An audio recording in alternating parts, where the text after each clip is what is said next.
I don't like anything here at all, said Frodo. Step on none. Breath or bone. Earth, air, and water all seem accursed. So our path is laid. Yes, that's so, said Sam. And we shouldn't be here at all if we'd known more about it before we started. But I suppose it's often that way. The brave things in the old tales and songs, Mr. Frodo. Adventures, as I used to call them. I used to think that they were things the wonderful folk of the stories went out and looked for. Because they wanted them. Because they were exciting and life was a bit dull. Kind of a sport, as you might say.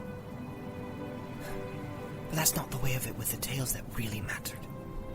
Or the ones that stayed in the mind. Folks seem to have been just landed in them, usually. Their paths were laid that way, as you put it. But I expect they had lots of chances, like us, of turning back. Only they didn't. And if they had, we shouldn't know because they'd have been forgotten. We hear about those as just went on, and not all to a good end, mind you. At least not what folk inside a story, not outside it, call a good end. You know, coming home and finding things all right, though not quite the same, like old Mr. Bilbo. But those aren't always the best tales to hear, though they may be the best tales to get landed in. I wonder what sort of tale we've fallen into. I wonder, said Frodo. But I don't know. And that's the way of a real tale. Take any one that you're fond of. You may know or guess what kind of tale it is. Happy ending or sad ending.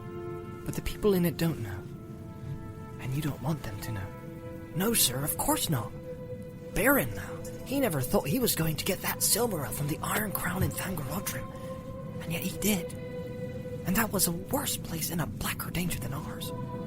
But that's a long tale, of course, and goes on past the happiness and into grief and beyond it. And the Silmaril went on and came to Arendelle. And why, sir, I never thought of that before. You've got some of that light of it in that star glass that the lady gave you. Why, to think of it, we're in the same tale still. It's going on. Don't the great tales ever end? They never end as tales, said Frodo. But the people in them come and go when their paths ended. Our part will end later. Or sooner.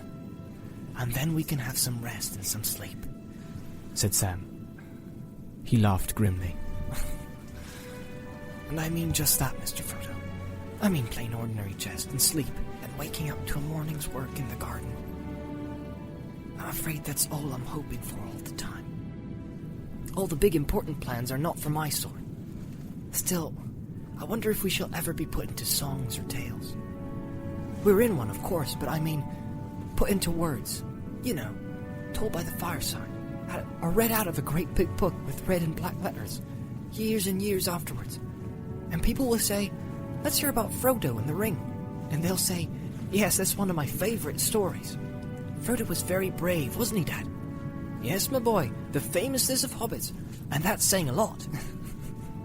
It's saying a lot too much, said Frodo, and he laughed.